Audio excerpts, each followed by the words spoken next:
UKIP yw boes newydd ar y bloc. I henw llawn yw United Kingdom Independence Party, ac fel mae'r enw'n awgrymu, maen nhw moyn i Bryden adael yr Undeb Ewropeaidd. Hynny, mae arweinydd Nigel Farage yn aelod o Senedd Ewrop ers 1999. Mae'n enjoyo paint o gwrw.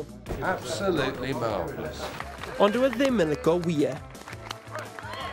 Dyn nhw eriod wedi cael cynrychiolaeth yma i Caerdydd, ond ar ôl cael mwy o bleidleisiau na Phlaid Cymru yn Etholiad blwyddyn diwetha, mae'n debygol fydd gan UKIP aelodau Cynulliad eleni. Ymysg yr eini, mae'n bosib y bydd Neil Hamilton a Mark Reckless, dau sydd wedi bod yn aelodau seneddol ceidwadol dros seddi Saesneg yn y gorffennol, ond maen nhw bellach yn chwifio'r fanau biws ar ochr yma i glawdd-offa. Mae harweinydd yn gweud bydden nhw'n barod i weithio gyda unrhyw blaid yn y Cynulliad, ond y cwestiwn yw, a fydd unrhyw un yn barod i fod yn ffrind i Farage yn y Senedd?